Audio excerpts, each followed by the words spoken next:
नमस्कार दोस्तों, कैसे हैं आप? मैं हूँ गौरव और ये है ट्रांसफॉर्मेशंस।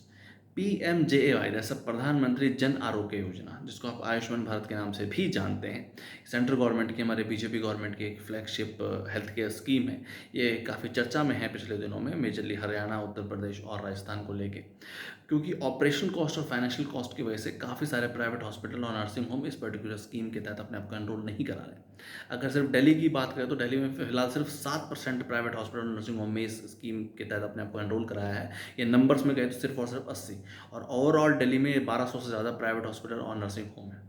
प्राइवेट हॉस्पिटल और नर्सिंग होम्स एसोसिएशन का ऐसा कहना है, उन्होंने अपनी दिल्ली की जो सीएम है उनको लेटर भी लिखा है कि किस तरीके से छोटी मोटी मिस्टेक से या क्लर्कल मिस्टेक से या डेट मिसमैच में उनके जो है बिल हैं वो रिजेक्ट कर दिए जाते हैं। इवन काफ़ी ज़्यादा ऐसे बिल्स भी हैं उनके पास, या जो जिनसे जो पेशेंट्स से इलाज करा गए हैं कि छोटे मोटे क्लर्कल इश्यूज़ हो गए या छोटे मोटे नाम में एड्रेस में चेंज हो गया, तो उनके बिल प्रॉपरली टाइम से पेमेंट नहीं किया जाता है। तो उनकी ऐसी मांग है कि जो भी पेशेंट उनके हॉस्पिटल में इलाज करा के जाते हैं जो स्कीम के तहत एनरोल्ड हैं, उनके जो बिल हैं वो डिस्चार्ज के पेशेंट के लगभग 15 से 30 दिनों के अंदर क्लियर कर दिए जाएँ।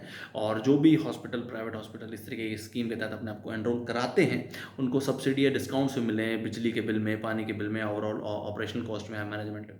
ऑल्दो ये तो जो मुद्दा है वो सरकारें और प्राइवेट हॉस्पिटल और नर्सिंग एसोसिएशन अपने आप डिस्कस कर ही लेंगे या सॉर्ट आउट कर ही लेंगे। पर आम जनता या आम जनमानस कहा जाए, उसको इनिशियली ऐसा बोला गया कि जो सरकारी हॉस्पिटल में उस तरीके की फैसिलिटीज़ नहीं हैं, तो आप एक बार प्राइमरी अपना इलाज करा के वहाँ से दिखा के उसको रेफर करवा सकते हैं। आपके पास 5 लाख तक का बजट है, आप जाके अपना सेकेंडरी और टर्शरी इलाज जाके प्राइवेट हॉस्पिटल करा सकते हैं।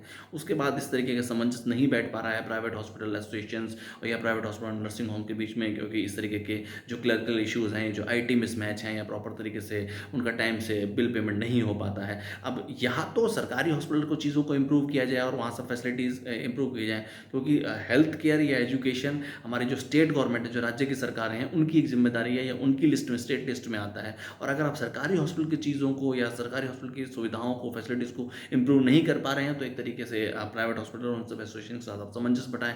और अगर आपने इस तरीके की फ्लैगशिप और एक लार्जेस्ट हेल्थ केयर स्कीम के नाम के तहत इस तरीके की स्कीम को लॉन्च किया है, उसके बाद मिसमैच हो रहे हैं, और लगभग अगर सिर्फ दिल्ली की बात ही करें तो जहाँ केंद्र में भी बीजेपी की सरकार है और राज्य में भी, और यूनियन टेरिटरी है दिल्ली, तो उसमें भी बीजेपी की सरकार है, उसके बाद सिर्फ 7% प्राइवेट हॉस्पिटल ने ही उसको एनरोल कराया है। बाकी जो 93% जो प्राइवेट हॉस्पिटल में एनरोल नहीं कराया है, तो वो जो लोग जिनको रेफर किया जाता है वो एटलीस्ट जाएंगे कहाँ? तो एटलीस्ट कोई ना कोई एक सोल्यूशन तो होना बहुत बहुत बहुत ज़्यादा ज़रूरी है। ये एक बहुत इंपॉर्टेंट मुद्दा है जिससे आम जनता, जनमानस परेशान है। इन सब चीज़ों का एक तरीके से प्रोग्रेसिव वे में और बहुत ही प्रायोरिटी बेसिस पे सोल्यूशन किया जाना बहुत बहुत बहुत ज़्यादा ज़रूरी है।